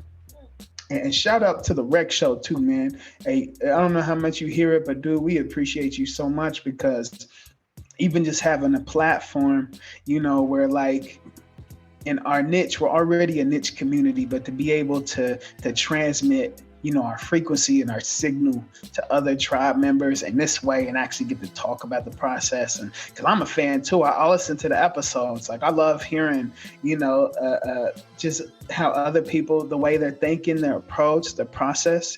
And we don't have anything like that unless somebody like you really puts in the effort, you know, schedule. Because I know how hard it has to be, like trying to locking in with people as to be the hardest part, getting the scheduling right. But man, we really appreciate the passion you put into this. Yes, hey, it's my honor, man, to do this show. I thank every single one of y'all for tapping in, man. And this is a passion project, man. Like, I just love I love music, I love beats, you know what I mean? I love beat culture. I'm from hip hop, you know what I mean? I am hip hop. And and I'm doing what I can do, you know what I mean? So, the timing thing and all that type of stuff, that's okay. I just got to make sure my family's straight, you know what I mean? The wedding taken care of before they chop my neck off. Like, you always sit here talking to such and such. I'll try to work, baby. Relax. I'm not doing nothing crazy. I'm literally working, man. And, so, but it's my honor, man, to do stuff like this, like to actually be the first one to tap into a new project from such an amazing, you know what I mean, amazing person, amazing beatsmith, you know what I mean, and blast that out to, you know, people from around the world, man. And man, it's my honor, man. I can't say enough about you, man. Tatsumakiii, Guru, everybody. Guru, go get that, go support that on Bandcamp, man.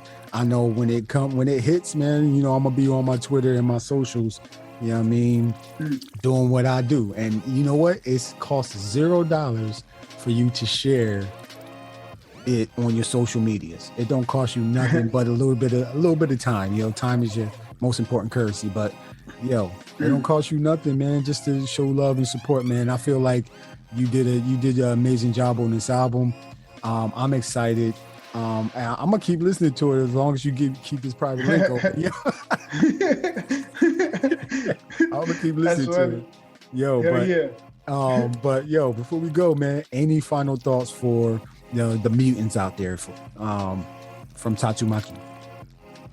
Man, I feel like all of the main stuff I'm gonna have to say is, when you go to Guru, hey, take some time and read the liner notes. Take some time, read the liner notes, and really try to take in the album too and catch what I'm saying, because I feel like I'm already saying a lot right there.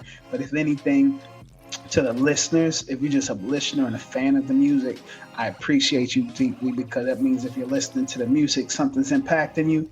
And if you're a creator and a producer, man, don't settle for what's already happened. Like, keep pushing, keep experimenting, keep pushing boundaries, keep trying to find something new so that you can offer something new to the legacy.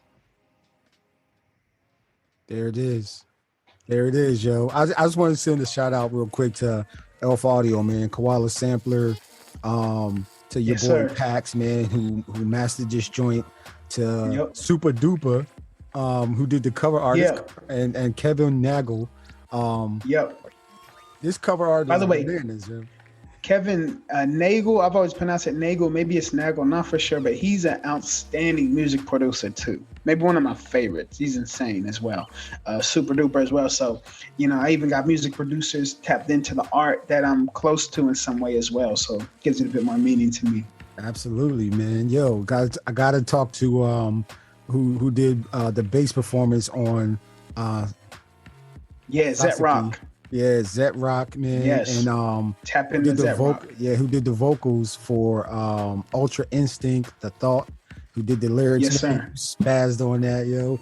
And then The Thought, check them out on Instagram. Yeah, and then Jack Maybe. Yeah, and then Janu Solo's solo sessions interview with Kazal Organism. Yo, y'all tap it Yes, out. sir. Y'all tap into all of that, man. Tatzumakiii, man. I want to say it was an honor. I appreciate your time, man. I'm definitely gonna support, yo, and I'm one of your biggest supporters. You know what I mean? I'm not even. Thank you so much, man. I'm one of your biggest supporters, my guy. So keep doing what you do, man. And I hope you have an amazing day, my G. Thank you. You too, man. Thank you for having me. It's an honor to be back on and actually being able to be face to face this time, man. Yeah. It's been fun. Yeah. Got you, man. Yo, hey, listen, that's the show, everybody. So tap into Guru, created by Tatzumakiii and the supporting cast. And yo, let's rock out, man. Let's push this up, man. So Bandcamp gotta put it on the front page, man. What's they call that?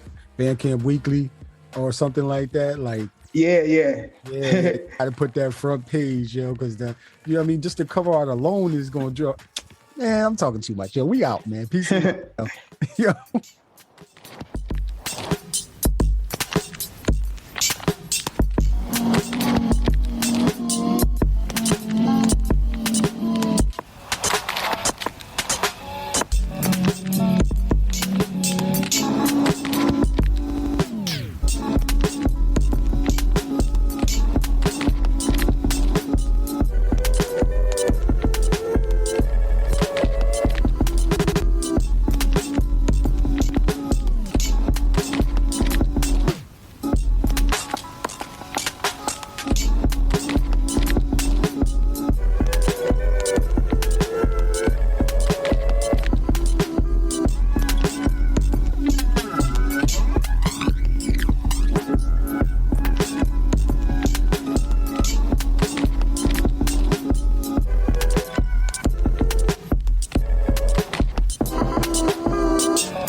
lights represent every living person on the planet.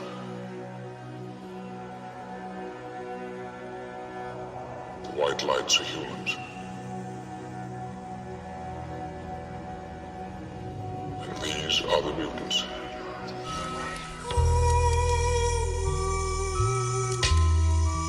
They tell like younger kids or other producers like that's cheating, you can't really be selfish, but bro, like when it comes to this producing shit, you can do whatever you want.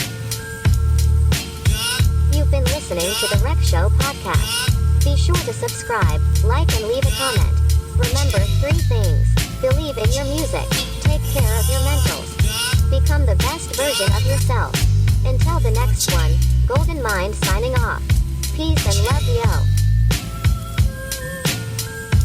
To be the best, you got to work overtime. To be the best, you got to work overtime. These young boys getting better. This is not like the NBA where you can retire. Like this is, you have to keep going.